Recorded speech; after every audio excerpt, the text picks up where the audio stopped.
Hey, Frenchie's ready? I was just waiting for that green light, baby. Just waiting for that green light. All right, let's see. Let's see. Let's see. Gonna need one of these. One of these. Boom. Whoa. One of those. One of those. One of those. How do you work this thing? Look at that. All right, so we got that going on. I just recorded a video.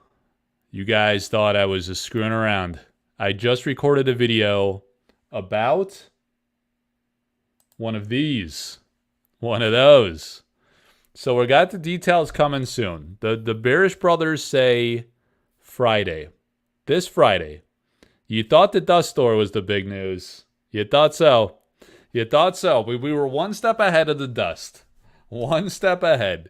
We got the cases and the dust on the same day. Announcements back to back. Oh, wait, no, today's Tuesday. 2 days. Only 2 days late for the dust. Cases and dust. May 10th. Bada bing, bada boom. Hot Grail, summertime. Don't get too close. Don't put your hand in the Grail. Don't touch the Grail, guys. Tuesday. Who is this guy? Floyd Combs. Floyd Combs is in the house. I don't know if I know Floyd Combs, unless that's a new name. Hopefully there's no relation to Sean Combs on that one. My guy. Ashes to ashes, dust to dust, beers to beers. All right, what else we got up in here? We got Sean. I'm not sleeping. I'm checking my eyelid for holes. Just got home. What are these Grail shenanigans? All right, so the Grails. We got a lot of Grails going on. So let's take a look here. Let me see. The video's processing. All right, so we're going to have an upload that hits the Collector Art House channel pretty soon. A recording with all of the Bearish details. And then on the Facebook community group, let's see what's going on up in here. Look at this, guys. We got a new member request, and that's what I wanted to look at. The number of members is at 3,925. Bookmark it. As of May 7th, 2024, we're at 3,925. So we're closing in on 4,000. It's going to be a huge, momentous occasion. Maybe we'll have a celebration or a giveaway or something. I gotta put some thought into that. But almost 4,000 people is pretty amazing. I think we're at like 1,250 on Collector Art House Discord, which is pretty sweet. And then I don't know, what do we have in the YouTube channel here? 1,500? Those are rookie numbers. I need more subs. I need more subs, guys, so I can earn some respect from the Curiosa and from the social media types of the world who value the sub counts. I have a storage unit of Sorcery, this guy says. This game is so good. Yeah, man. It is freaking good. All right, how much dust am I up to? Or the storage guy? Storage guy hasn't cracked those cases yet. Me? I don't know. Honestly, I don't have a lot of individual cards. I just have I can't say I have more paintings than cards, sadly, but I do have pretty nice collection of paintings there. So speaking of which, let's talk about the Summer of Grails. I came to this page for a reason. All right. So here we go. Mother's Day is upon us, right, guys? Look at this beautiful. You know what? I could just show you the card. I'm going to a website here. I got the card right here. Let's go to the Extra Cam, the ZV1. All right, we're going to slap that baby up top. Slap it up there. Hey, slap it up there. Why did these things not work for me? Here we go. All right, so we got this. We got the cases. We can take a look at those. Let's see what we got here, guys. All right. I'm going to need this. I'm probably going to need this. I'm going to need this.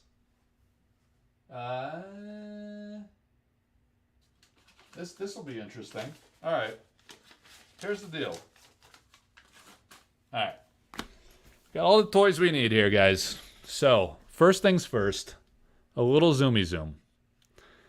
We have the Mother Nature. This Sunday, also known as, let me double check this. May 12th. May 12th, in the year 2014, we just surpassed the Y2K crisis. We are almost at internet high speed, max speeds. We got the Mother Nature by Severin Pineux. And of course, Severin just did the rebranding for the Bearish company, the greatest acrylic case manufacturer and retailer on this planet. Bearish. Coming soon, Friday, May 10th, same day as the dust. But first, we have the Mother. And the reason I ran this auction, why not run it on Mother's Day, right, Mike? Well, the reason is it's going to be 24 hours. Today is Tuesday, tomorrow is Wednesday. So Wednesday night at 8 p.m., this baby's going to close. Someone's going to win this beautiful artist proof by Severin Pineux. And this looks like a young Severin, actually. I've seen a young Severin. She kind of looks like that. So it might have been an inspired self-portrait of one of her children, right? So it's a beautiful, sentimental, great work of art by Severin Pineux. And this currently just went live for auction at 8 p.m. Eastern tonight. It'll end tomorrow night at 8 p.m. Eastern. And I don't know if you guys can see this. You see in the baby's eyes? And look at the baby's eyes as I put this in the light. And the branches above the tree mother. You see the branches? Look at the branches above the tree mother. There are gold accents. You see them shimmering? I know. Look beneath the glare. Overlook the glare. And look at all these little golden, shimmery, painted accents. And then also on the baby's eyes. So there's a connection from the mother, Mother Nature, and the baby with these golden accents. It didn't come across in still image when I posted it for the auction. I should make a video of this. But yeah, it's really beautifully done. A great sentimental piece by Severin Pineux. You know, my favorite artists are the artists that are great masters at storytelling. That's you know what? What is let me see if I can change my name here. It's kind of annoying me that my name. Well, how do you work this stream? I can't figure it out, guys. The name's just going to be blocking my face at times. The Art House. It's all up on me. So the greatest artists are the greatest storytellers. That is what makes great art. It's the storytelling in the art, the story it tells, the connection, the personal connection you make with the artwork is what makes it extra special and meaningful to you in a way, right? So Severin is a master at this. Vincent Pompetti, Elvira. A lot of the artists of Sorcery are great. Atlas Thorn, the absolute god of gods. Do I have any Atlas Thorn? I am holding a couple Atlas Thorn. Let me see. Do we have Atlas Thorn? Hang on. So, yeah, I haven't shipped these out yet, so we can marvel once again. Don't these look like printed cards? This looks like, look at this. Can you even tell that this is printed and this is painted? It's absurd. It's so masterfully done that it looks like a digital scan. This is straight up paint. This is not. You see that? It's like surreal. It looks like they could both be printed. Atlas Thorn, man. This guy is otherworldly talent. Look at this. Look at this. It's an opaque back. Never show an opaque back. That is not printed, all right? That's a little sketchy sketch. That's a nice sketch. But this, and this is printed. This is printed sketch on the right, and this is painted on the left. You know? Painted and painted. Immaculate. This guy's talent is otherworldly. So yeah, someone won all three of these auctions. So hell of a little collection there, guys. Look at this. Imagine a binder full of Atlas Thorn painted altars. This guy is literally not from this planet. Insane. And I really hope that Eric appreciates his work and finds a reason to commission him for Sorcery. So anyway, I woke up this morning. I had a weird dream, guys. I had a dream. It's parts of it I don't want to tell you about. It wasn't filthy like Dan's thinking. Wasn't filthy at all. But there were some weird things going on. I was at this Sorcery Social Club event, and it was like a low turnout. And I was like looking across the room, and I saw Truett Parrish like on the other end of the room, and he was just sitting there like bored. And Alan Pollock, they're just like, dude, what's going on here? So guys, go sign up. I think Ron told me there's like 100, 150 people already that purchased tickets, and we're still, what, like 5-6 weeks out? I got to book my hotel like ASAP because I'm going to have a table there. So I'm definitely going no matter what. And it looks like it's going to be solid, like still like probably the biggest event they've had of any community-run sorcery event. So you're talking like 100 to 150 people, but they have capacity for like 300 to 400. So hopefully all the locals will go. I know there's people coming from like Europe, artists and fans, and all over the country. People are flying in. Florida, West Coast with Kevmo, and a couple of these old school Magic guys. I think they're Italians too. These Italians from the West Coast are coming in. So we're going to be well represented. It's going to be awesome. Maybe Atlas is down in Australia. I'd kill to have Atlas to come to a show and meet him in person. But I kind of like the myth of Atlas, you know? I did an interview with him, but like we haven't seen him on camera, and we haven't seen him in person. He's just kind of like a mythological god of an artist. So anyway, I wake up this morning, I had this weird dream, and then I don't know. I had like a bunch of messages and stuff, and then I didn't set my alarm. I woke up like an hour late, and then what was the other thing? Yeah, I had a message from Alice, and he was like, Mike, I got 3 more altars done, and the fourth, he was waiting for this fourth one before he shipped out to me, and he was going to ship like at the end of this week, but the fourth one was taking a while to dry, so he ended up, he's going to, I think today, hopefully, or tomorrow, he's like a day ahead, you know, because he's down in the planet of Australia. And he was like, Mike, you know, I'm just going to send out these 3 because the fourth one's taking a while to dry. They've had some lousy weather. It's not hot enough on the mountaintop that he lives on with other gods, or, you know, by himself, just doing godly things. And so he's going to send 3. And he showed me the pictures. And I'm not going to spoil them because I want to showcase them like on the channel like this, you know. I just put it away. But real deal, you know. The real deal. I'll show it on like a live or something. You guys are gonna be blown away by these new 3, and they're really fun, exciting cards. He did the Occult Ritual, which is huge. You know, obviously Lindsay Crummett card, unique rarity, big time iconic card. He did the what is it? The Sky Baron. It's Sky Baron Drew Tucker, right? He did that one, and he did he did another dual land. I think it was the Windmill. He did the Windmill. So 3 great cards, but it's all about the art, man. The card, I could care less about the card. I just want to see his art concept, and the concepts, guys, are unbelievable. Unbelievable. So that's why I got off on that tangent. I'm talking about the storytelling in art and how great it is. And it's a beautiful piece. I've been waiting months. Severin, you see this? 2023? She sent this to me last year. She did 5 of them. I want to say Mother Nature. I think we auctioned the first 4, and this is the 5th. And I waited, guys, like 6 months at least. Actually, probably much longer. Maybe 9 months or close to a year she did this ago. And I was like, dang. I got to wait for Mother's Day. You know? And it was like, I think her and I talked about this like ages ago. And we're like, we'll wait for Mother's Day. We'll run a nice auction. Someone could give it to their wife or their ma. You know, say, hey, ma, look at this, you know, all that money I'm spending on sorcery. No big deal. This is for you. See how great it is? Or the wife, you know, it's kind of like a nice little heart-wrenching apology.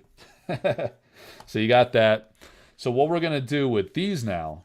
So what we have here. So in this binder is the complete set of Sorcery Alpha. And it's up for auction right now. It's pretty interesting because like we had a very compelling offer. I've been shopping this set around, right? And I had a really compelling offer on a private deal. And I thought it was a strong offer. I told the seller, we should take this one seriously. I mean, it's a really good deal. I could do an in-person transaction, secure deal. It was below. If you go out on TCG Player right now, as of like a few days ago, pricing this out, if you look at the market price on TCG Player, you come up with about $80,000 for a full set of the alpha foils. If you look at the available listings and the lowest possible price on the available listings, it's about $100,000 for the set, right? The trick and the nuance of it is that most people would not go buy all 403 singles like on TCG Player, right? Some of those might be priced high, some might be a deal. But the thing is, there's like so many cards, all 67 of the uniques. There's only 248 copies at best, right? And I'll explain the at best in a moment, but they're very hard to find. They're hard to find in great condition. Sometimes there's condition issues. And when there's only 248 printed, if you have condition issues, I mean, I can't tell you how many. Look how, as I drop it, look how nice this aquamarine looks. And I've handled several. It's got the, this circle here is the branding of the Ultra Pro penny sleeve, but it's actually in minty condition. It looks so great. But like with this light surface, this stone scratches so much. And I've seen many of these. And it's a common problem with both the aquamarine core and the amethyst core. And both of these are in great condition. And the ones that are in this set, the full alpha set, this is the full set. This is another A9 that I have set, right? Consignment deal. This will be coming to auction. So those stones are in great condition. So you have 248. You have some subset that have some kind of like print lines or edge issues, nicks, whitening, different issues, right? And then you have like all kinds, like a large percentage that just have not been opened. They're going to stay sealed for a long time as people invest in sealed product like they do in modern TCG culture, right?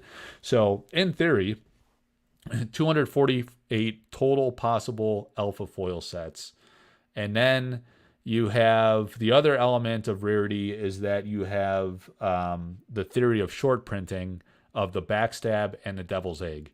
So the number of possible sets, all things considered, between things that could be lost, damaged, sit sealed, or have imperfections from printing, you get to much, much fewer total alpha sets. And what I'm finding is so many people are coming forward and saying like, I have 60, 70, 80% of the set, or they're short like 10, 15, 20 cards. And they think they're close, but they don't have the backstab. They don't have the devil's egg. Think about all the people that are like within 10 cards of the set, right? And some have some of the Alchemy 9, because a lot of these guys that collected a set opened a lot of boxes. And then they got the itch. They saw the foils, and they were like super excited. And they always had the idea that I'm going to get all the alpha foils. So they opened all their Kickstarter boxes. They might have hit, a few mixes and cores or whatever. And they're like, dude, I'm going for it. And they get so close and like, damn, I can't find this freaking backstab. I can't find the devil's egg. I haven't pulled the Philosopher's Stone. I haven't pulled all of the Frazettas. So now you got all these people with a partial set, and they're missing that piece, that final piece of the puzzle, the final 10 to 15 pieces. And there's a lot of those people out there. So all those people are going after those same extremely rare coveted cards. And I remember many months ago, last year, and we're already in May, so last year is significant now. It's 5 months ago. People, at least 5 months ago, some like 6 months to a year ago, were saying, I can't find this freaking backstab. I think it might be short printed. I can't find the devil's egg. And they were putting out bounties on the Discords, on the Facebook marketplace. I have the Sorcery Contested Realm Buy, Sell, Trade Facebook group is my Facebook group. And that's the largest marketplace there is. There's 3,500 people there on the Facebook marketplace group. And there's people listing, they were listing above market, and they were like, dude, Mike, don't talk about the backstab or the devil's egg until I get these. And I was like, dude, I don't give a shit about those cards anyway. I'm buying paintings, and artist proofs. But I was like, whatever, you guys are nutty. It's just like they're all rare. There's 248. There's, 1 in 5 packs, 1 in 4 packs between foils and then uniques. And they're just so rare to pull that I thought it was just like coincidental. But, now after mass breakers have not found it, there's a lot of evidence pointing to those being short printed. So long story short, you have a lot of people that have significant partial sets that are now going after those same cards that are so hard to get. The Backstab, the Devil's Egg, parts of the A9, and then you have the speculator investor types that like to stack multiple copies of these. So again, 248 sets is not really practical because you have some people that own a handful or more copies of the alpha foils in each of these. So the number of possible sets is already tremendously low. Some people are throwing in the towel. Some people are just so invested that they want to go for a full set like this, but they spend so much getting to like 80% of the way, or they're 10, 15, 20, 30 cards short. They can't stomach the idea of dropping like the big money it would take for the value of a set like this. So we're looking for an open of 25,000. No one's even jumped on the open yet. So as the days go by here, it's going to be interesting because we're running this auction from last night, 8 p.m. Eastern. It's going to run till Sunday night at 8 p.m. Eastern. And there is an undisclosed reserve. So there's a lot of reasons and strategies for why you have reserves, why you would disclose up front and why you wouldn't, the opening price, things like that. But, you don't want to, sometimes you get criticism if you put a reserve price that you biased it higher, right? If I put a reserve of like $80,000, $90,000 and was like, hey, go on TCG player, it's going to cost you $100,000 to get those cards. And they're going to be like, you jerk off, like this set's worth like $20,000, like some people will say, or like 30, 40, 50, you're biasing it, right? If it's undisclosed, then you're a scumbag. If it's you can't win. You can't win with people. Everyone's got a complaint. Why don't you just open it at $100,000 if you think it's $100,000? And that's not the reserve, guys. I'm just saying, this is the shit people say. They like to talk crazy smack. You just can't win with people. But you open it up at a modest price. $25,000 is grossly undervalued for the full set. Maybe someone opens. It's not going to trigger reserve. I'll admit that much, right? If you open at 25, you're not at reserve. But once the reserve is hit, then it's disclosed, and then it's open season. Then people get motivated, and it either stalls and that bidder gets it, or people come in and they're like, well, now it's for real, and let's get it on. And someone wins it, right? So it'll be interesting to see, because as the week progresses, maybe you get more interest as it's coming to a close and people are realizing that it's a very rare, unique opportunity. I mean, there's only been, to my knowledge, a few full alpha sets even offered. And I don't know. They were private deals, I think, so I don't know the exact valuation of those. I'm just going off of TCG player listings. But it's a real interesting dynamic because there's probably, I don't know, I would guess 5 to 20 people in that range that have a full alpha set. And what are those people going to think of those auctions? They're probably hoping it sells for as high as possible, right? Because it would validate the value of their set and validate that there is a high-end whale market for a full alpha foil set. And maybe they come in, and to try to create the optic of a public sale at a strong valuation if they have pockets deep enough. Or maybe they don't give a shit. Maybe they have their foil set and they're happy and they just like to collect. I don't know. Maybe it gets to a certain price point where people start to dabble and they start doing the math and saying like it's going to be a lot of work, but if I start auctioning these off individually, or selling them on TCG Player or selling them on my singles website or whatever the case may be, then it's lucrative and they have some arbitrage opportunity there, right? I've had people buy full set collections of, or in the early days, a guy bought a big sample card collection from one of the people that got cards from the company early on, and we auctioned a bunch of them, and he made a ton of money. The guy underpriced it, like underestimated the value of selling a bunch of sample cards, and then we auctioned a bunch, and he did phenomenally well. So there could be opportunity there that someone tries to do with this foil set. It'll be interesting to see. Or maybe it just falls flat, and then what then? People will be like, wow, is there not a whale collector market in Sorcery? Or then you start looking for reasons. You're like, maybe it's all the partials out there. The partials, the people that have partial sets. They're keeping the dream alive. I don't know. Maybe me and this guy start piecing this out and auctioning the high-end singles. See what a Backstab's worth. See what a Devil's Egg's worth. Maybe he decides to hold out and it just doesn't sell at all. Whatever. whatever happens, happens. That's the interesting aspect of the experiment. We're going to find out a lot about the market. There's a lot of people talking about it. It's creating a lot of speculation or just discussion of like, what is this set worth? What's going to happen? Why are people bidding or not bidding? The talk is good. Any talk is good when you got a game that comes out once a month. Annual releases. We need something to talk about, something fun and exciting and interesting. So we got the full alpha set. We can take a look at that if you guys are interested in that. And then what I have here is I have another A9 from somebody else, another seller. And I think what we're going to do with these, we thought about offering a full Alchemy 9 set. But I think, I'm getting a lot of interest on the Philo Stone.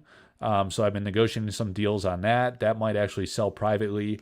But what I think I'll do is perhaps offer a full set of the 4 mix cards, and we'll run an auction on that. I think that'd be super interesting. There'd be a lot of people that would love to own the beautiful Elvira Shakarova artwork from Sorcery. Again, these bubbles are funny. These are the Ultra Pro penny sleeves. I don't know why they put that logo on it.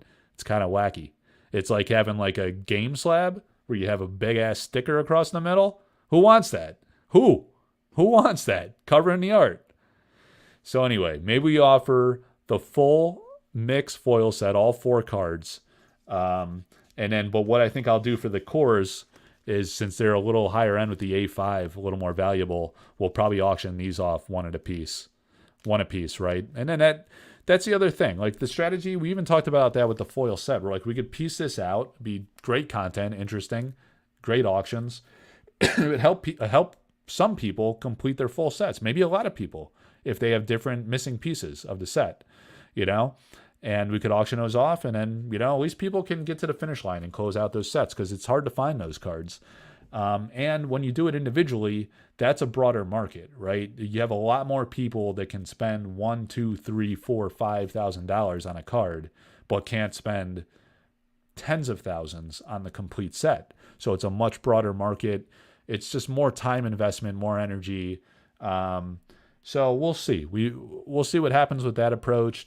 We're going to take that different approach with the Alchemy 9. Of course, I'm going to have artist proofs directly from the artists. I'm really excited. We're going to have 7 artist proofs. We got more Vincent Pompetti artist proofs going. We got Vincent Pompetti and Elvira Palakowska artist proofs available for direct sale. And I'll be bringing my inventory of what I have left of those to the Sorcery Spring Social Courtesan Cup, so people can see those in person. You could purchase them on the spot if you'd like to. There's going to be other artist proofs at the event, I think, if I get them in time, that I can showcase there, and then we'll run for auction after. I'll even try to hopefully bring some Atlas Thorn altars so you guys can see those in person and really appreciate just like how masterful this guy is. He's incredible. So it's going to be a mixed bag. I'm going to have some original paintings that I'll showcase and then auction after the event. I'm going to have certain artist proofs that I'll showcase but auction after the event. That might include a full new set from Severin Pineux, which would be amazingly exciting. You guys can see all the Grails. Key Theorem Mechanism, Philosopher's Stone artist proof in person, painted by Severin. She's a gem. She's a great artist. Really exciting.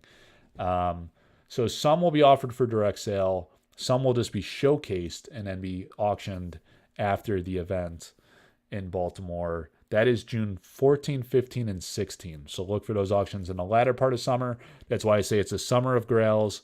We're going to have those artists. I'm going to start working with other new artists. Some artists you've not seen any artist proofs from at all.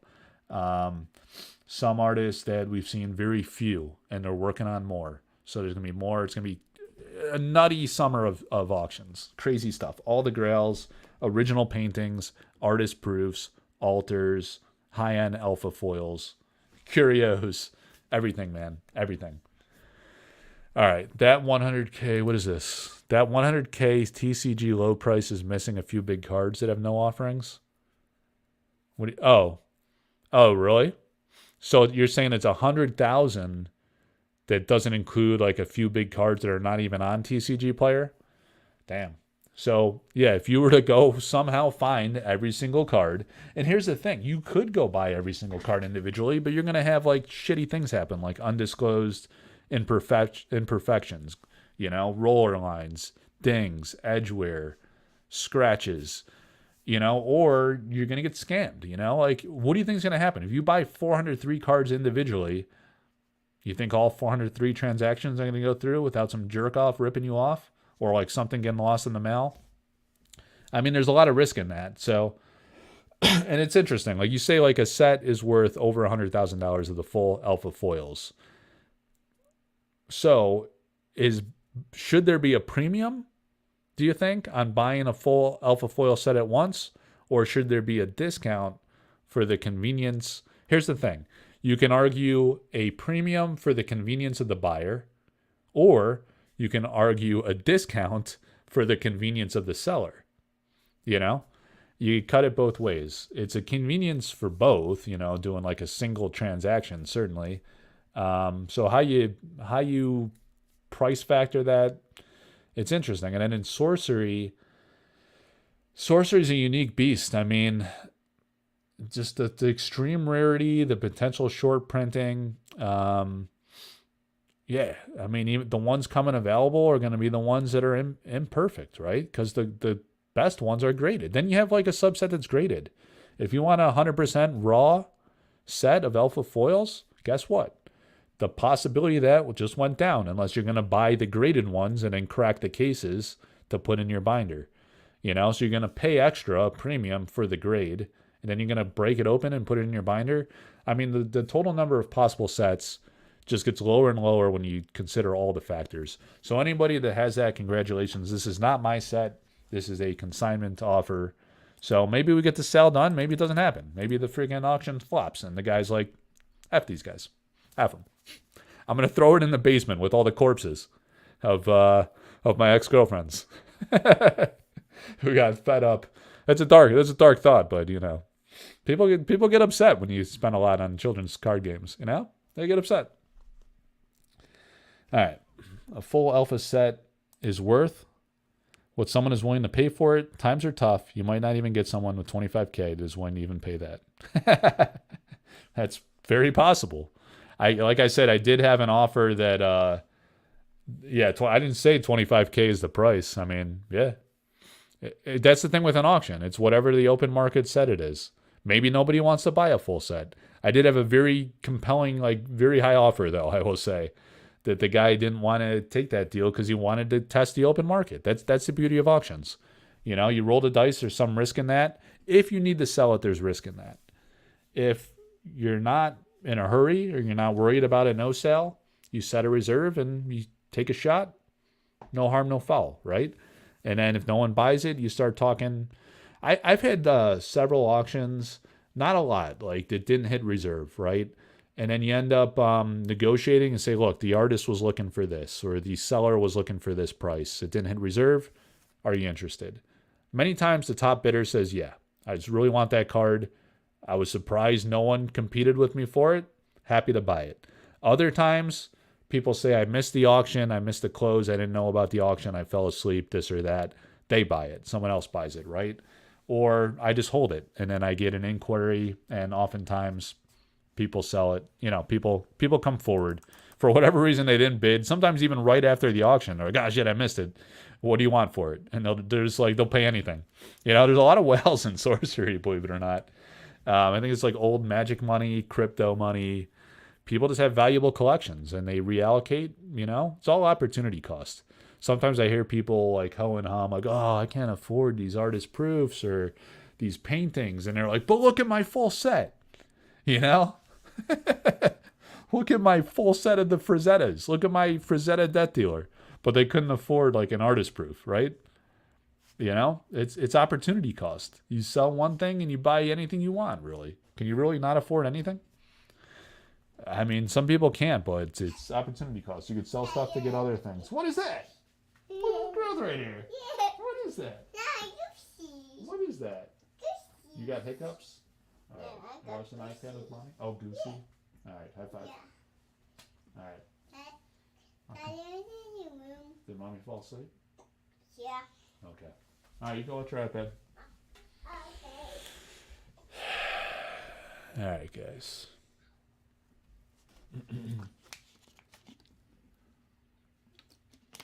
So what do you want to do? Do you want to see the bearish cases, or do you want to start looking at the alpha foil set. There's interesting discussion here.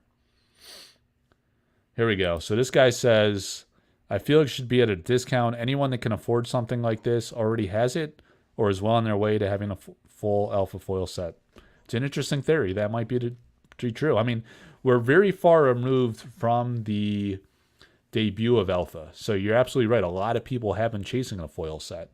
So maybe this appeals more to people that are new to Sorcery and are like, Jesus, like I got to go find these cards. There's only 248 copies. You're telling me some might be short printed.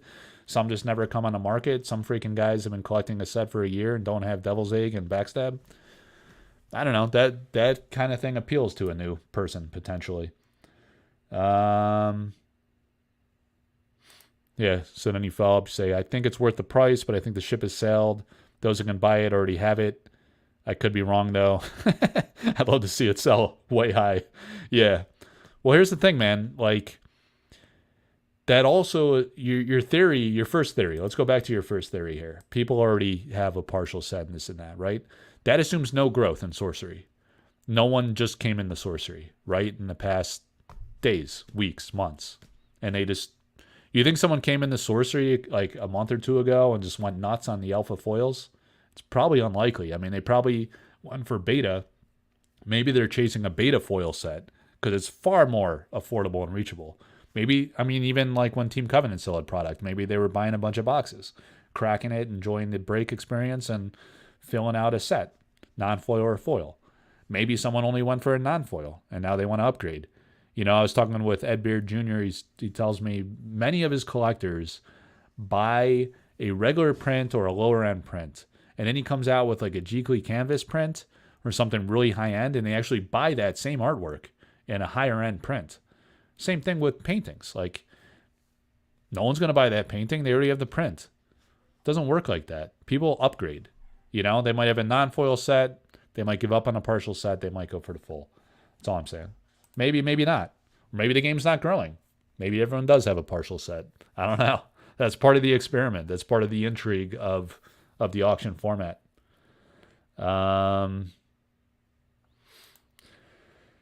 You also might have others hoarding cash for future undisclosed grails this summer. Yeah. I might be eroding my own market. Yeah. That's sometimes I don't, you know, like if speaking of which, Mikhail Nagy-Paul, Mikhail Nagy-Paul hit me up today and he said he sent me, I think, 3 more cards he wants to auction, artist proofs. He just finished up a show in Slovakia or Hungary or somewhere. So he got a few more proofs done. He sent me the tracking number today, so that's really exciting. We're going to see some. We haven't seen Mikhail proofs in a while. He said Nagy-Paul. That's true, man. Yeah. It's going to be awesome. All right. I'm waiting for King Arthur, Lancelot, Percival, Galahad, or Merlin. Holy Grail to hit the auction. Well, dude, I work with a lot of Sorcery artists, so you're going to see some of those for sure. You're going to see some of those. Well, we believe Eric owns King Arthur, so you're probably not going to see that one come to auction. But after Arthurian Legends, there's going to be a lot of paintings available. Yeah. I mean, so, yeah. Be working with a lot of the artists to offer their paintings, so it'll be really exciting.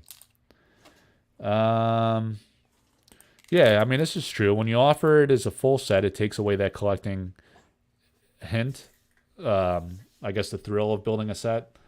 Yeah, I mean, certainly. But, you know, not everyone cares about that. Some people just are set collectors or speculators or investors, right? And believe in the game and want to take a position on it. But, yeah, the hunt. The hunt. Yeah. So, yeah, certainly. Oh, nice chip. So, yeah, I mean, different strokes for different folks, as they say. Everyone's got a different perspective. Nah, I mean, so getting this together will cost you more than the sum? Depends. Depends, like, what the price is and what the seller agrees to let it go for. We don't know yet. TBD. All right. What else did I miss, guys? Yeah, let's test the Bearish Precon with both alpha and beta fits. So I actually don't have the beta Precon kit. I didn't get a beta Precon kit. I sold them all to patrons. I didn't keep a single one for myself. I do have beta boxes that I kept. Not like a massive crazy position like you guys probably think. But yeah, I do have some because I want to do breaks and stuff over time of both alpha and beta. But yeah, the bearish announcement, like appreciate um yeah, this is an interesting point. There's genuine questions about how much alpha foils are worth and what their premium over beta should be. Prices, especially if there isn't a huge influx of people into sorcery soon. Yeah, it's really hard to gauge what the growth of sorcery is, isn't it? Because how would we do that? Anybody have any thoughts on like how we would gauge the growth of sorcery? I'm not sure, honestly, because here's the thing here. Let me see. Look at that. When I show a banner, my banner goes away. And then like when I take that banner away, boom, it's covering my mouth. Can't see me. Can't see me. It's interesting. Interesting how these these these tools work. There's genuine questions about how much alpha foils are worth and what their premium should be over beta. Uh yeah, the Discord channel has grown tremendously. That's one metric. I mean, I showed you guys when I started the stream, my Facebook group's at 3,925 people. I started it on February 7th, 2022, and it had one person, this guy, right? Went from one person to just under 4,000 people in about 2 years' time. That's great for a Facebook group. Dude, when like Cryptic was hot, I was going on the Facebook group. They had like 200 people. I was like, what's going on with this game? You know, and like Altered TCG is huge, Lorcana's huge because that's a Disney IP.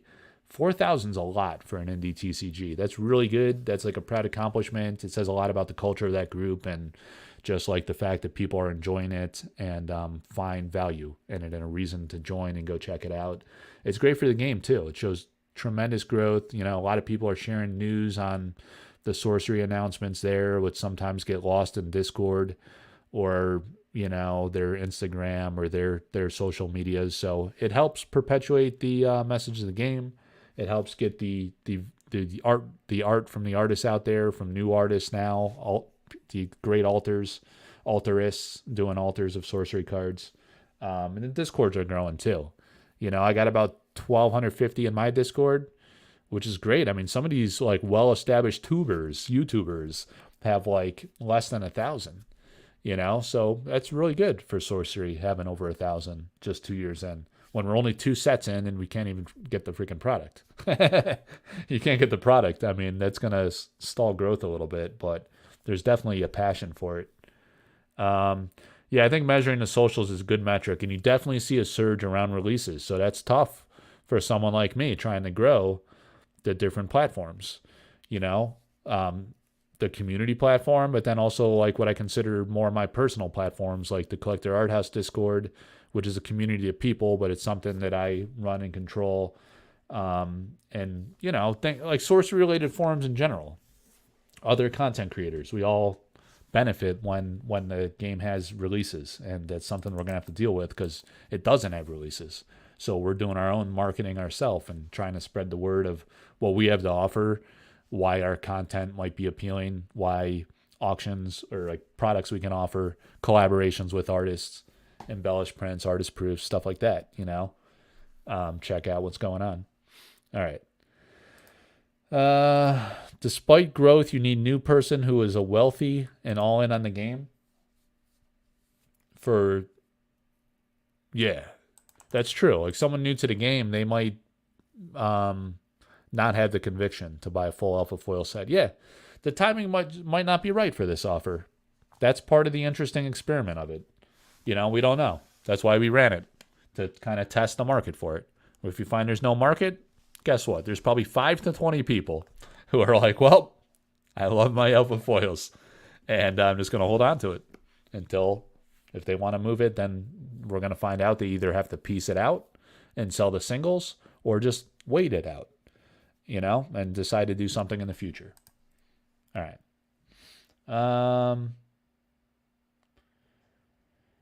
Let me see. Here's the thing. There definitely has been growth in Sorcery. The thing is, I think we aren't recognizing the fact that 25K is a ton of money for the average person. Yeah. Well, absolutely. $25,000. No joke. That's just the opening price, by the way. There's no way the guy would sell it for $25,000. That'd be stupid. Because he could... I'm shocked, like... The surprising thing is that a lot of people aren't jumping at 25 grand or trying to feel out if the reserve is anywhere close to that, because if you get it, if you actually wanted to sell it for something close to that 25K open, you could just sell the singles and make that back easily in a heartbeat through auctioning. They could buy it and say, Mike, don't even mail it to me. Auction off the singles. Here's your whatever. Auction it off, buddy. Let's go. Let's go. And make money on it. Or they could just go list it on TCG Player at 25 grand. You just sell the singles, no problem. If they have any kind of presence, or you sell it to a single seller and they'll sell it. So it's kind of interesting if it doesn't get any action on the low end and people trying to feel out the reserve for it. But I don't know. It is a lot of money for the average person, no doubt. But Sorcery appeals to like a more established middle age demographic, like a lot of us that were around in the 90s and are established in our careers, or just guys that have early Magic money. Like I've said on the channel before, a guy told me one time, I look at the Alpha Foil Stone, and at the time raw it was like 10 grand. He's like, Mike, what's the most expensive card in Sorcery? And I was like, it's Philo Stone. I sold one for 10 grand at auction. And he was like, $10,000 is so cheap. He's like, that's so cheap, man. He was like, I could go sell like a few of my old Magic cards, like 3 of them. And I could just buy the best card. It's like the most rare, the most coveted, the Black Lotus of Sorcery for 10 grand. No problem. It's a boomer game. It's confirmed. It's confirmed by the company. So that's the thing. You got the old Magic money. That is what's happening.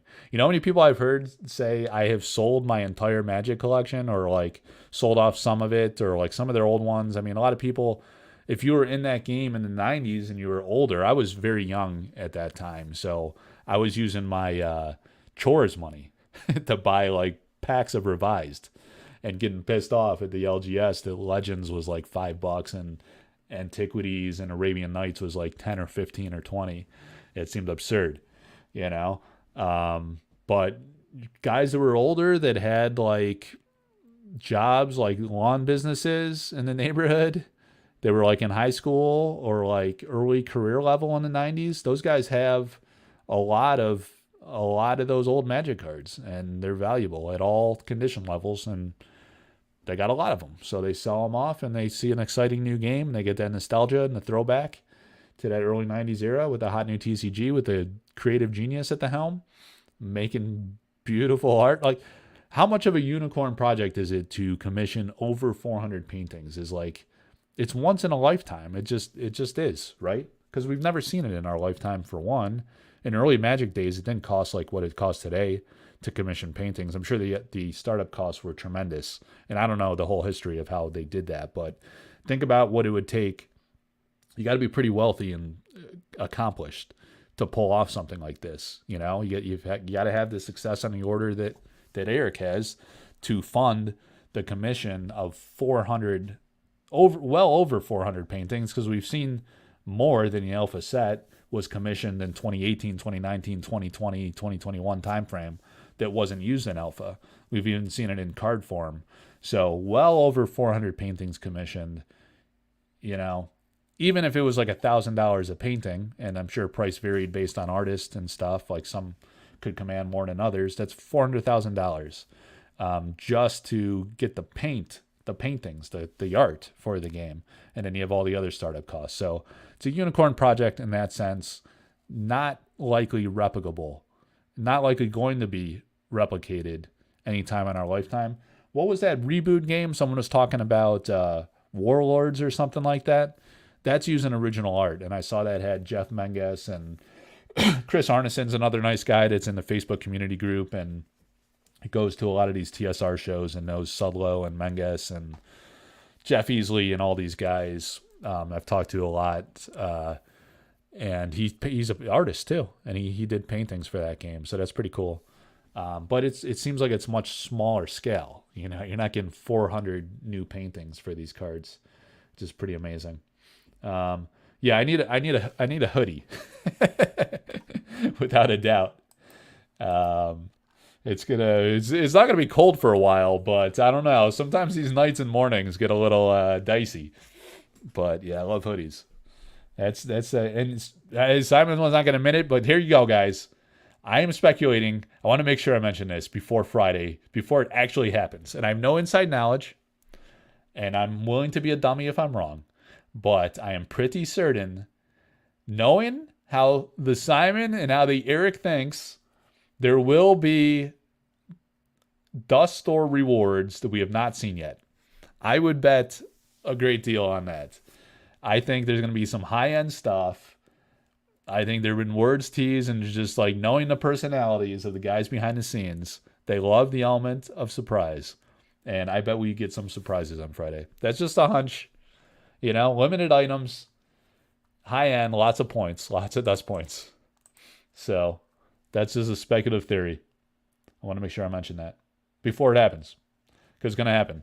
Alter foil philo. Simon, talk to Eric about Atlas Thorn. He's so good. Man, the guy's a legend. All right. So yeah, these bearish cases are pretty sweet. These guys like prototype these. I've been waiting so long for these freaking cases to come out, because they prototyped these. It had to be at least a year ago, maybe a year and a half. I called them. How did this happen? Somehow they reached out to me. Or I think they reached out to me, and they're like, hey, we got these cases. And I was like, oh yeah, I've seen it in Flesh and Blood. And I thought they only did Flesh and Blood. Maybe they only did so far. I don't know. They're doing like 7 games now, like they said on the channel the other day. And they're like, yeah, like we like what you do. We know you're really passionate into the art and working with the artists, and you know, pretty well known in the sorcery community. And we like your channel and your Facebook group, the community group, and my passion for collecting and all that. And they think like maybe we could work something out, work together on these cases. And I was like, all right, well, I've seen, I think I don't know if I had any at that time of the Flesh and Blood. I want to say I might have had like one booster box case. I didn't have their individual pack cases, or certainly like stuff like this I wouldn't have had. But I was like, yeah, I've seen that. It's like a pretty sweet product. And I've seen like the ones with the magnets, and they seem pretty thick and tough and durable, right? And they're like, well, actually, let us tell you about that and educate you a little bit. And they're like, in fact, I was like, all right, yeah. So we talked like on the phone for 30 minutes or something. And they're like, you know what? We want to come down there and meet with you. I was like, you going to come down here? What do you mean? And they're like, yeah, we'll take you out to lunch, and we'll show you our products. And if you like it, great. If you don't like it, go after yourself. They didn't say that. These guys are like super nice and professional. They're like, yeah, you know, we'll just talk about it. We'll see if you like it. And if not, great. It'll be nice to meet you. We're a fan of the channel. Great. And they live like, 2-3 hours away up in Pennsylvania. I'm in Northern Virginia. So they came down one day, and I stepped out during lunch. And we went to this barbecue joint. I was reeking of barbecue for like the next 2 days. They loved the barbecue. They had a backpack full of like all their products, right? And all the different SKUs. And they told me all about it. The acrylic. I learned everything you'd ever want to know about acrylic. They're like, Mike, these thick ass magnet cases you see, they're thick because the magnets are like thick like this, They're like a 1/4 inch thickness, or like whatever, a centimeter or something. So you got to have that thick acrylic just to fit the magnet. That's the only reason. It's not because it's more durable and it's more reliable. It's just they got to fit a magnet. It's a magnet technology. And they're like, you know what? To be honest, if we were going to have something super massive and bulky, like a case for a case of cards, then you got to go magnet. Then you got to go really thick, and you're going to need something very strong and durable to hold it together under pressure of all that weight. But if you're talking a booster box, you go low profile because it has the best aesthetics, right? You don't have to look in the corners and see the big magnets in there. And some of them have screws. Some are like these goofy like snapping mechanisms that go in like that. I've done some trade deals and it looks like garbage. And they're very like clunky and clumsy. I take them apart and I can't get them back together. They're just like damaged and useless immediately. This one, the sliding door, very simple. Slides open. They have a patent on these little grooves in here. If you could see kind of off the reflection, there's these slider grooves. So it just fits in there perfectly, and then it fits on the end too. So it's nice, and it fits perfectly, and they measure it very precisely within like a millimeter. So there's nothing moves in there, you know? So it's perfect fit, and it looks awesome. It looks very natural and clean. The acrylic 3 millimeters thickness is the sweet spot. They said they did 4 millimeters. They ended up fine-tuning it to 3 millimeters to make sure everything was precise. And it's freaking awesome. Looks great. These are the best. I love how these look too. Because you don't want to, when you look at, here's the thing with art, right? Just like in cards, you're like, it's unfortunate sometimes you see a text box or anything obscuring the art at all. So on this, there's no magnets, no screws, no nothing. You get to appreciate the brilliant design that went into the packaging. The packaging of Sorcery is as great as the art. I mean, it's so brilliant. Look at this. The wraparound. A lot of games would just like slap the print on only the face of the box, you know? They wouldn't put the care and attention to detail. I remember Eric talking about this in the early days of the Discord. He was like, I'm really thinking about these boxes, you know? I'm not just going to put the art just on the face of the box. He does this wraparound. So he extends the art all the way around on all sides. You get to appreciate the full glory of Severin Pinu art. And it looks gorgeous, right? So even if you have this sitting on an angle, you're catching part of her beautiful art concept of these super iconic elemental avatars. Or if you go for the beta ones, they didn't do a SKU for beta. Who does anyone know? Maybe Simon or like any of you guys that have the beta decks. I don't know if you compared if the beta pre-con decks are the exact same dimensions. Well, we're going to bring these to the Sorcery Social Spring Social Club. I'm sure people will have the beta pre-con kits and these beta pre-con decks. They're the same size as Shadow Cloud. All right, so we'll test it to see if they're exactly the same, or if there's any kind of like, even if it's a few millimeters, you'd have some extra give in there. And these guys are like super perfectionists, right? They're not just going to give you this and say it's good enough for beta. If there's any kind of difference at all in the pre-con kit box or the individual decks, they're going to get it custom made to fit perfectly. So that's that. Those things are freaking awesome.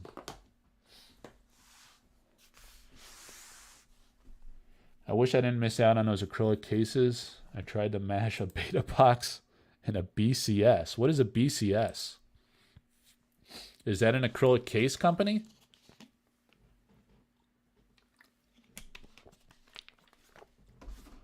Four-player game. Oh. What are you guys talking about? What's your thoughts on dust values?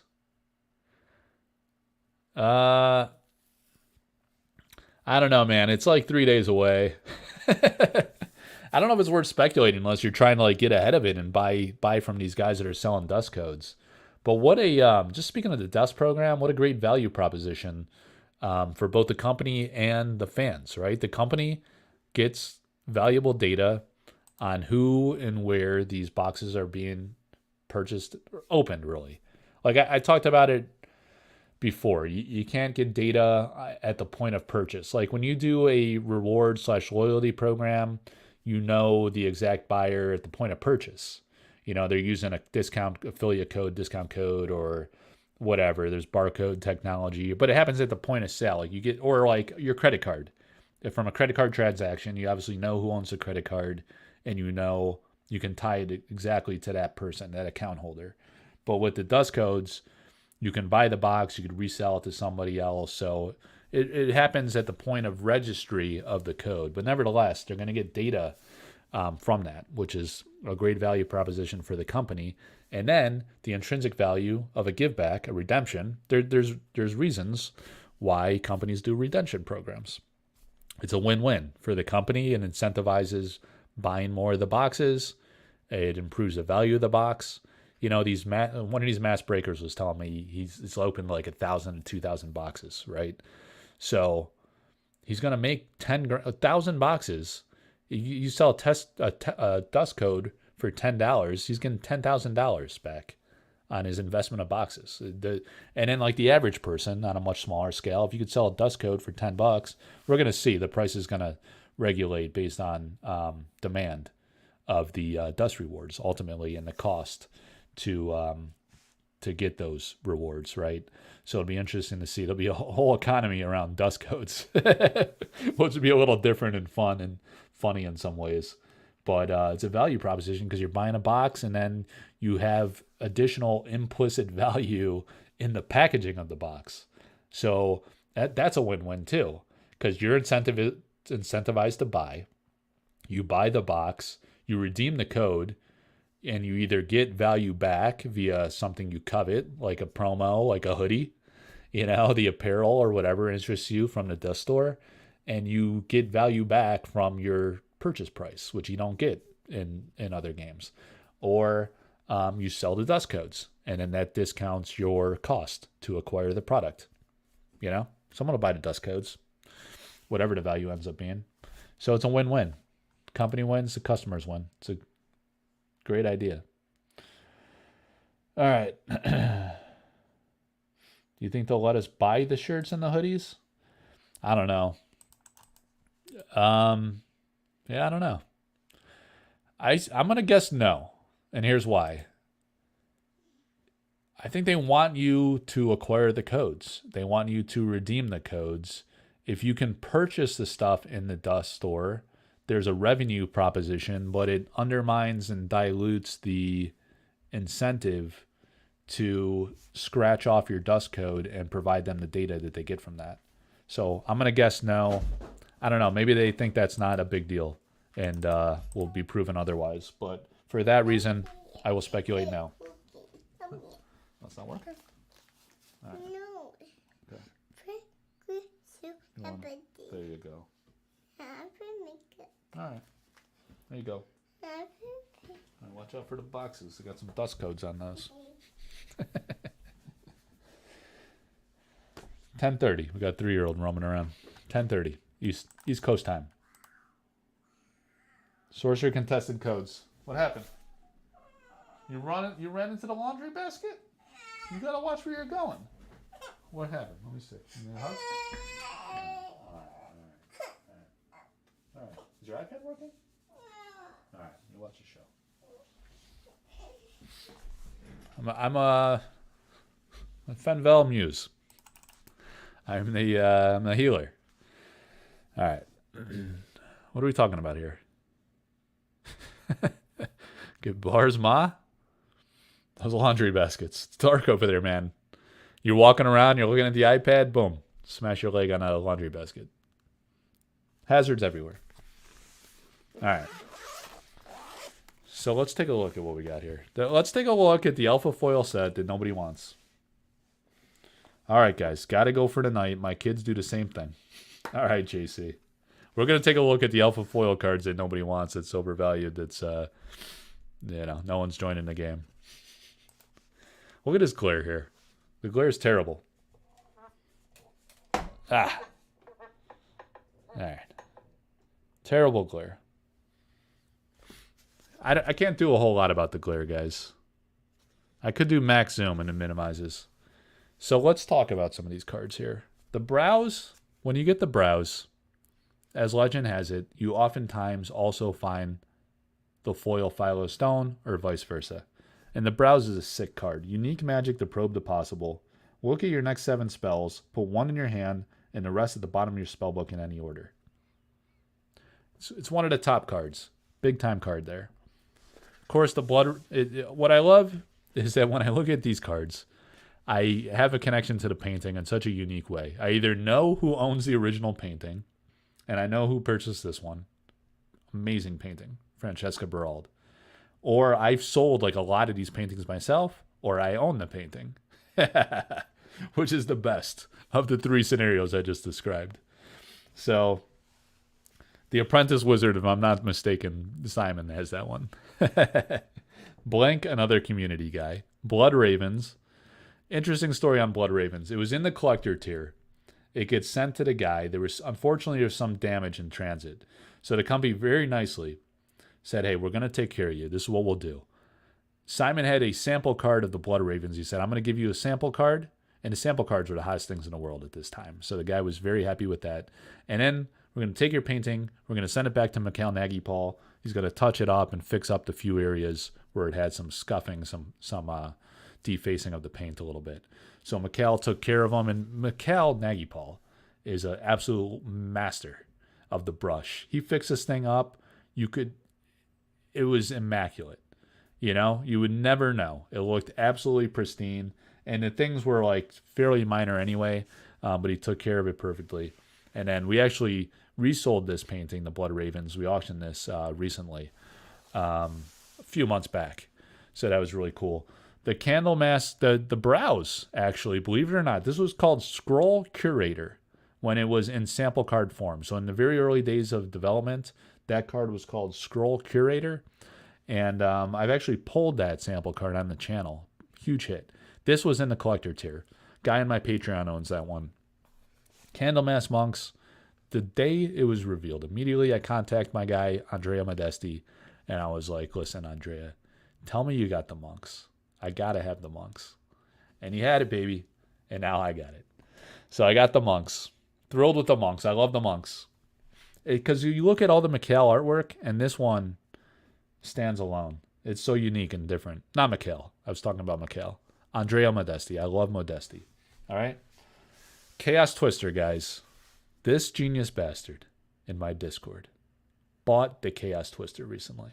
I can't say who it is. People tell me things privately, and I can't disclose. I'm a man of ethics and character. And this freaking guy, he buys the Chaos Twister, and that one stung deep because the Chaos Twister is freaking amazing. You know, I've told the story on the Sorcery community Facebook group about how I was talking with Eric about the throwback to the Chaos Orb and how that mechanic would work perfectly in Sorcery. And he liked the idea. Soon thereafter, we found a Chaos Twister with an effect that was very similar. And he altered it. He changed it a little bit during the development stage, where it looked really awesome. The Cloud Spirit, the Paradoila effect with the cloud. I think with that one, did we do like a repaint concept, Mikhail? I've done a few repaint concept commissions with Mikhail Nagy-Paul, but that's an amazing concept. And it's an effect he really likes, you know? So we got to keep an eye out to see if he experiments with that again in future sets. I'm curious, what does an original painting like this cost? You don't know, Timbo? Timbo, you've been in my Facebook group for like a year, and I've sold 50 paintings, literally 50 paintings. Sir Tristan is coming up next week, and it'll be my 50th painting sale. You've seen so many auctions. How can you not know this question? You're either teeing me up, or you're trolling me, or you live in a bubble world. I see what some of the auctions go for, but what I meant, like wholesale. What do you mean? What do you mean wholesale? I still don't understand the question. I'm so confused. I don't know. Is there such thing as wholesale on one-of-one paintings? Timbo, man. Timbo, you're more tired than I am. Or you're wasted. He's been smoking boss trolls all night. All right. So here we go. He almost got me? He tried his entrapment, baby. He tried entrapping me. Oh, the wholesale discounter. All right. The Dream Quest. Did I auction the Dream Quest? I think I did, man. There's so many. Just runs together. But the freaking Dream Quest, dude. If we, man, people that were in buying from the auctions a year ago, absolute steals. If we auction the Dream Quest right now, that's a 5-figure painting all day, easily. The Immortal Throne just sold for 11 grand, and the Dream Quest is is a more significant piece, I would say, based on the significance of the card, although this guy is crushing. My guy Jeff Rosado is crushing with the Elementalist Immortal Throne concept deck, but the Dream Quest is a masterpiece. That was one of the early better sellers. The Grandmaster Wizard, I sold that one, so I've seen that. I've had the great pleasure of seeing a lot of these in person. I've sold the Grandmaster Wizard, which sold surprisingly low. People were sleeping on that one in the early days because it's a great card too. Spellcaster Genesis, draw 3 spells. That thing's a beast. And people love that painting by Aussie. They love the owl. It looked beautiful in person. Go to the Sorcery Contested Realm community Facebook group, and you could just do a search for all these different cards, paintings that I'm talking about. And you could see the original painting from when I listed it for auction. The Grapple Shot, I sold that one. I auctioned that a few months back. The Grim Reaper, I've seen that in person. I did not sell that one, but that was in the collector tier. Why did Eric put that in the collector tier, man? That was so underpriced at the collector tier. $2,500 for the collector tier. What a bargain of a lifetime. Imagine you got the Grim Reaper, and then the guy resold it. What was he thinking? Why would you sell that? It's crazy, man. And so I've seen that one in person. It's Vasily. It's the only Vasily I've seen in person. Eric owns like almost all of Vasily's paintings, so those ones are very rare. The Grim Reaper and the Sling Pixies were in the collector tier. All right. Yeah, I passed on the Highland Princess. I could have had that painting. That is a monster card. It'd be really interesting to see if that gets more powerful in Arthurian Legends. Yeah, the Princess, dude. Pelly's talking about it. And the guy that framed this, man, he did freaking beautiful job. Beautiful job. The Highland Falconer, I own that one, which is awesome. That card's a banger, too. That's going to age well with its search. The tutor effect, as they say. Kite Archer? I think Simon owns the freaking Kite Archer. It's awesome painting, man. Believe it or not, the Moon Clan Werewolf was one of the last to sell by Alan Pollock. I'm shocked someone didn't pick this up sooner. The Mortality, I almost brought this to auction with Matthias Frisk. I sold for Matthias, working directly with Matthias, we sold the, via auction, we sold Exorcism and Minor Explosion. And those two paintings, man, I was so blown away. When you see the Exorcism and the hand on the priest, it's unreal, unbelievable. And spoiler alert, Matthias and I got some things going on, baby. We got some things happening later this summer. Stay tuned. All right, it's gonna be hot. But Mortality, I was gonna sell this one for him, and he ended up dealing it to a local guy out there in some dust on my binder. He sold that one to a local guy in where he lives in Sweden. So good for him, taking care of a local. Let's see, any stories here? The Phantasmal Shade. I remember when well, I don't know if he publicly disclosed it, so I won't say who owns that. I've seen the Peregrine Apparition too. I know who owns that one. I've seen that in person.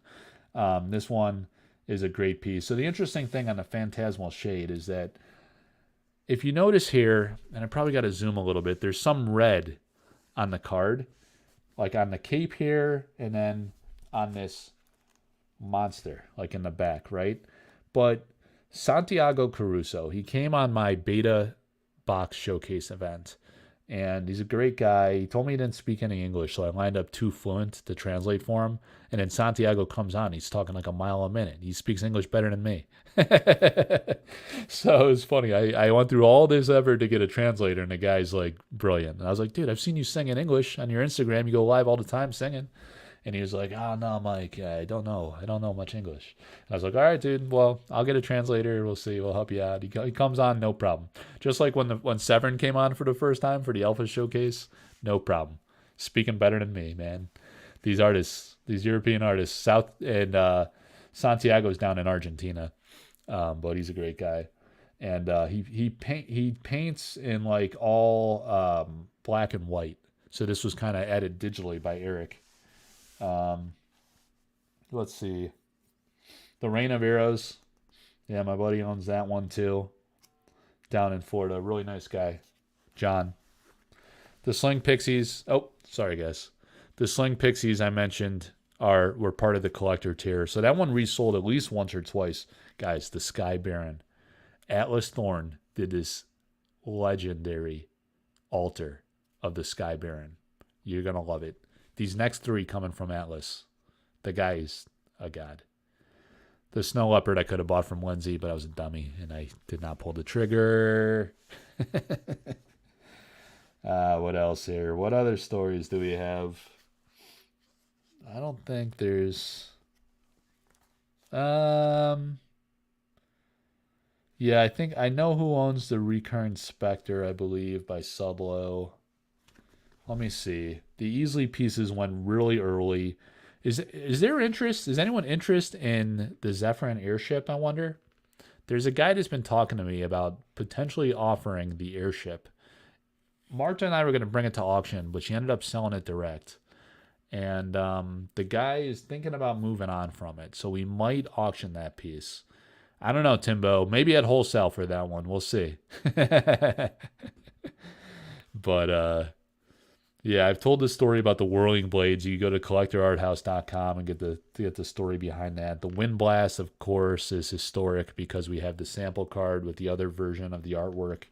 The Witherwing Hero also, becomes the promo card by Vincent Pompetti. This artwork changed a few times, so there's another artwork for this that has not been used,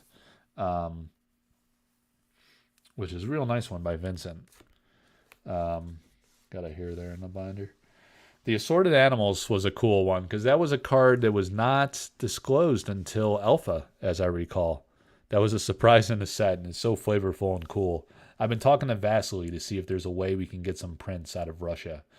I don't think he's not going to be able to pull it off in time for the Courtesan Cup show, but I'd love to help him make some additional money. And, he's in Russia. He's in a tight spot. There's sanctions. It's very difficult. They can't even use PayPal, PayPal, all these companies sanction the Russian citizens. It's a real terrible shame, so they can only deal with crypto really. Shipping is kind of a black hole sometimes. I mean, hopefully he can get some stuff to me. I actually know some people all over the world, that can maybe even deliver it. I don't know. It's wild. It's wild out there. The Autumn Unicorn, I sold that one.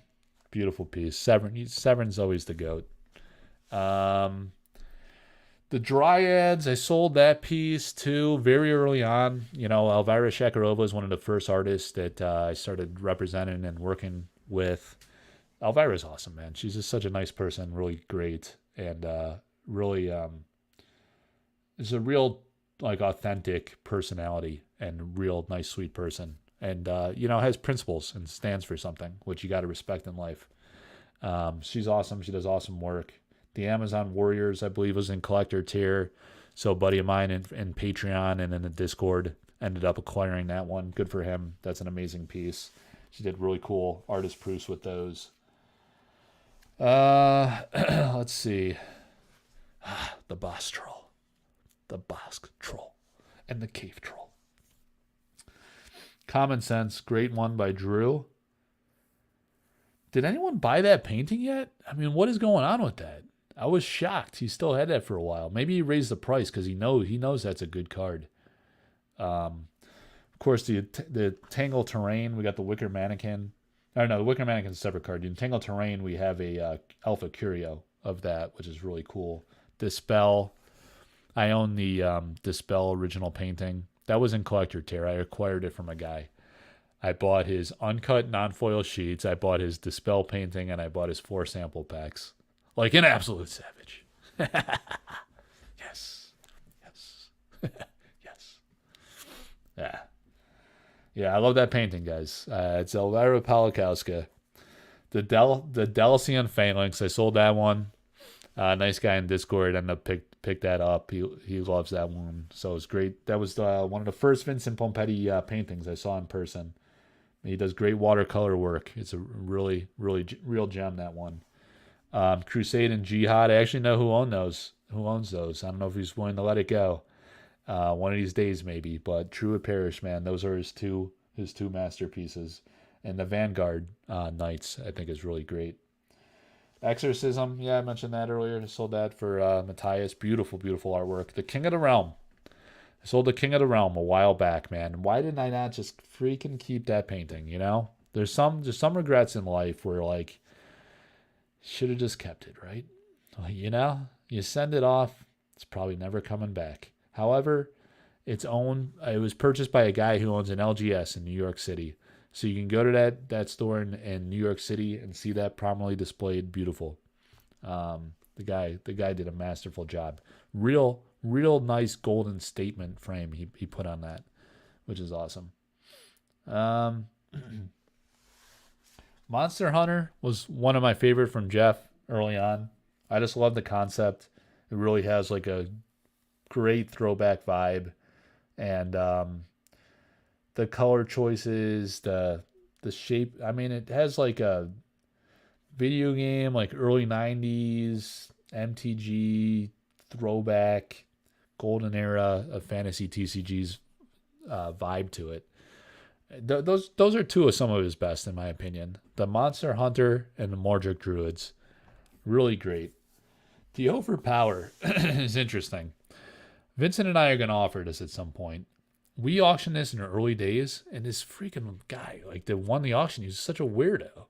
Like, I think he actually even, he made a partial payment, and then he just fell off the face of the earth. And I was like, dude, what are you doing? I pinged him, like, so many times. And I was like, are you going to claim this painting or not? And then, like, he got all weird. He changed, like, his Facebook profile picture, and he had, like, all these excuses about, like, how some other artist owed him a refund on something, and he had the money, and then, like, eventually he's like, just keep the money. It was like $500 or something. He's like, just keep it. He never claimed the freaking painting. He just gave up on it, and then he fell off the face of the earth. The guy was just gone. So we still have the painting, and it's going to be offered someday. The Pudge Butcher I've seen in person. I know who owns that one too. Guy displays it in his dining room, over his dining room table. Oh yeah. When you put a full set in alphabetical order and categorized by card type, the Jihad and Crusade cards are side by side in binders. These are categorized by element type. Yeah, that's why, and then alphabetical. That's why it's not like that. But yeah, obviously those pair beautifully. And there's a story behind that for another day. Rest in peace. There's the Royal Bodyguard, guys. The great Alice Thorn did a masterful rendition of that. And it's such a great history behind that one. Yeah, man. The Valkyries, Severin sold that so cheap early on. So look at the Valkyries here. And I was like, Severin, what are you doing? Why are you giving away your artwork like that? Come on now. And she was like, you know what, Mike? It's not my best work. I'm better than that. I forget how she worded it. Oh, well. What happened there? She was like, I just thought, like, it wasn't my best painting. So, I don't know. She's like, I don't know about these TCGs. What does TCG mean? She had done fantasy art before, but she didn't know the TCG market. She didn't think much of this painting. So she priced like super low, like really early on. It'd be worth like a fortune more now at this point. But it's a beautiful painting, but she's done such like profound work outside of Sorcery that this is like easy for her. It's simple, So lucky for that guy. I know who owns that one too. He bought that very early, so he got a hell of a deal.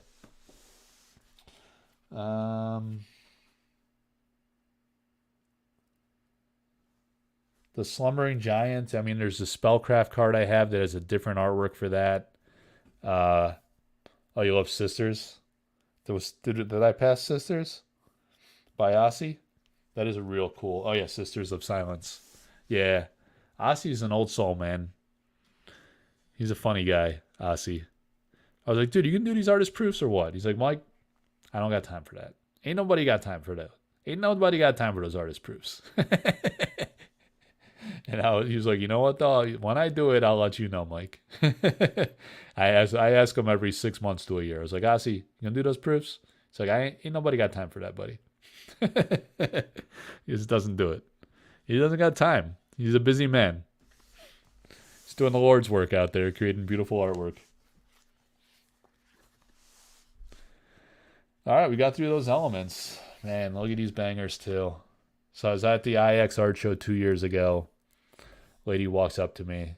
Jeff Menges' booth. Jeff Menges was like, hey, you got to meet this guy, Mike Servati. He's the guy that runs the Sorcery Facebook group. And he's all about sorcery. Great promoter of the artists.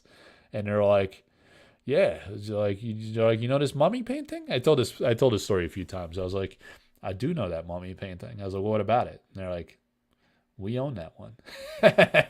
Her and her husband, you know? And yeah, they know easily. They go way back. They're big time art collectors from the magic scene. So they bought a few Easleys, and they're from Sorcery. So they have the mummies, and I think they might have had like a few others. Which one are we talking about, Pelly? One. Is it Simon? You talking about mummies? He doesn't own mummies. Backstab. So Vincent and I, we've been holding out on Backstab. We were going to auction that one, and recently he made a decision to sell it to a big fan of his in France, where Vincent lives. So hooked up one of his buddies from the community, so good for him. Blaze is one I sold very early on. That person has since resold that, and it fell into the hands of a great guy. So I'm glad that it finally is with a good person. No, I don't. I think Eric owns Sisters, so unless he sold it to Simon or gave it to him, I believe that one is with Eric. I don't know, guys. What time is it? 11? I should probably go to sleep, to be honest. Look at this. Anybody seen that one before? Is this growing out of my head right now? Let me know if you see that growing out of my head. Newsflash, Adam UMac. It is hot Grail summer, baby. This is the summer of Grails. I need my beauty sleep because there is going to be all Grails all summer long. And speaking of Simon, I need those details on what is going on at Spiel Essen. You guys said publicly that you might go to Spiel Essen. First week of October. I've had discussions with artists. The artists want to go. They want to know if I'm going to go. I want to know if Sorcery is going to go. And I want to know what you're going to be doing. I don't need to know exactly who's going to go. I just need to know that you are going to go. And also, are you going to encourage and or pay for artists to go? If I know a lot of community members are trying to go, so I'd love to go just to meet them. I know a lot of artists live in Europe, France, Italy. We got Matthias is probably close enough in Sweden. We got Jussie in Finland. Marta's in Spain. I don't know if she would go. But look, I could meet like a bunch of the European artists. Mikhail, Nagy Paul. I bet they'd all go. Oh, next week we'll share more, but we will be there. All right, nice. Because I'm a little gun shy about booking reservations to go. Yeah, so I'll wait for the more information. The wife's hounding me about taking the kids to Disney World before they get too old for Disney World. My daughter's gonna be 10, I think. She's gonna be 10 in November. So I was like, 11's great for Disney World, you know. Sounds like you're having a chat in the back room of a casino with a fedora on and his flashy silk jacket. Are you saying I'm silky smooth?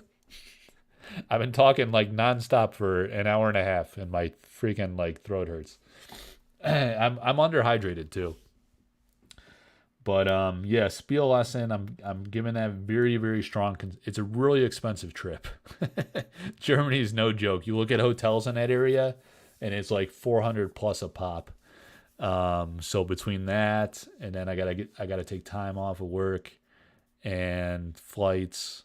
Yeah, flights, hotel. I don't know. I got to see how long the event is. I'm really curious, like which days the Sorcery team's going to be there. If you guys are going to be doing like any kind of like get-togethers, or if there's an opportunity to hang out for dinner or whatever. Like what's going to go on like through the week. I'd love to connect. And yeah, a lot of European fans are going to be there, and I think we can convince like a bunch of artists to come. So I'm really going to try really hard to go. It's going to be wild because I'm going to the Sorcery Spring Social June 15th and 16th. I don't know if I'll be there Friday night, but definitely Saturday and Sunday. And then Spielessen is like the first week or so of October. And then the IX Art Show, I'm also going to go to that, which is like third week of October. And Elvira Shakarova is coming this year. So it's going to be so great meeting her. I mean, we've talked a ton, but like meeting her in person is going to be, unbelievable. Really looking forward to that. And of course, Jeff and Drew will be there. There's so much going on. So that's probably like 2 sorcery specific events with the Courtesan Cup. I'll go to that. Maybe Spielessen. I guess you'd consider that sorcery specific. I'm only going because of sorcery. I don't really care about the event, honestly, like the other games and stuff. Like, I don't know. Maybe it'll be a cool experience, but I really just want to hang out with the team and the artists and the fans. Like, just so many people I talk to all the time, meeting them in person. And my Italians, man, they got a nice little Sorcery Italia group going on Facebook. And they put out a lot of content. It's in Italian. I listen to it every now and then. I could speak a little, but I can understand a lot more than I speak. But yeah, those guys are awesome. They're really into it. Yo, Dave Sheedy, what's up, dude? Flights to games, Albany, New York. Crazy Dave Sheedy runs a great operation up there. He just had Jeff Menges. He's commissioned Marta Molina to do some amazing stuff. Playmat, special Quagmire card, which was really sick. He sent me some copies of those. So Dave, I got a story for you, man. So Dave was going to start a TCG one time, and I bought some beta boxes from him, and he sends me an extra box, and I was like, dude, what's up with this box? It's like shit's rattling around in there, and he's like, you want to open that one? He's like, open that one. So I open it up, and he's got his old TCG cards in there, and then I had my nephews, my brother, and his kids visiting. And they gotta be how old are these freaking kids? 7 or 8 is the oldest one, and the other one's 6, 6 and 8, let's call it. So the 8-year-old, I give him all these cards, and I'm like, dude, don't touch these sorcery cards, but here, I got some cards for you.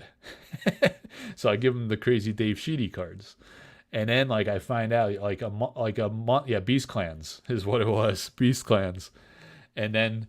Let me throw up Dave Sheedy up here. So I give him the Beast Clans cards, and then a month later, my brother calls me up, and he's like, dude, he's like, Luca and Kai are my nephews. He's like, Luca and Kai, I got a call from the school. He's like, Luca's hustling the kids on the playground with these cards you gave him. And he was like, he's telling the kids. So the teacher's like, your kid's selling cards. He's 8 years old. And the other one's 6. I was like, you can't have him selling cards in the schoolyard. So he says, and then my brother says he's got a nice sales pitch. My brother's in sales, and he's a stud at it. He's a great salesman. So his son's got the chops naturally, apparently. And he's like, this is what he's doing. He's telling the kids that these cards are out of print. So they're very rare. They're not making them anymore. So they're very valuable. So he came home with a $50 bill from these Beast Clan cards, which is just a crazy Dave Sheedy project that he just scrapped. It never saw the light of day. And his 8-year-old's out at school telling these kids that this game is out of print, and you better scoop it up before it's too late. Freaking hustler. My wife was pissed. He was like, that was a gift. What's he doing selling these cards? It's I don't know, man, but you got to respect it. He's like, what do you mean respect it? He's scamming people. He's scamming the kids on the playground. And I was like, well, yeah. I'm like, it's wrong, but he's 8, and he had the business sense to create a scarcity argument to create a value proposition for this dead game. This game is not even dead. It was stillborn. It was dead upon revival. Dead upon arrival with his freaking game. And this guy's got a hustler pitch. He just came up with it on his own. He's like, this game, man. He loved the Ed Bear Jr. Dragon Lord painting too. Ed very nicely gave me a Dragon Lord print when I told him this story. about how he loved his Dragon Lord print when he visited me. So I got to give it to him for his birthday. He doesn't know. I don't know if he watches my channel. It's a little young. But yeah, the kid's a freaking hustler. Who's Lance DiRatafia? I'm just a pimp. Sounds like an Italian. I don't know too many Italians named Lance, but it's a hell of a last name he's got there. All right. The Season Cell Sword is the one painting I have from Lindsay that I'll have forever. That's a great one, man. So it's such a beautiful, powerful work of art. Great concept. Who's blowing me up? I wonder if the kid fell asleep on the bed or if she's still watching. Still watching her iPad. I don't know. What a set this is, guys. What an interesting experiment offering a full alpha foil set. Boom or bust, you know? I don't know. It's just interesting to kind of see if there's a market for something like that. Even like an unsuccessful sale, if it doesn't sell, it's a data point. It's like, all right, there's Curioso. Look at that. It's like, all right, there's not a market for a full foil set. So that's data people could use. Oh, God, the key theorem mechanism. Wait till you see this one, guys. I have that at the frame shop. The guy, he sent me a picture. I sent him several paintings, or I dropped them off over there, and I picked them up. And this is the only one he got done so far. It's a beautiful frame. No, not that one. The Avatar of Fire he did. He didn't do the... I'm really excited about this one. I own the original painting for that, and he didn't do it yet. But, yeah, full foil set is just like... blows you away. The Gilded Idris, I got that one. I sold the Doomsday Device a long time ago. Rip on the Crown of Victor. Tragically lost at sea. Magellan Globe, I know who owns that one. So that may or may not come to market someday.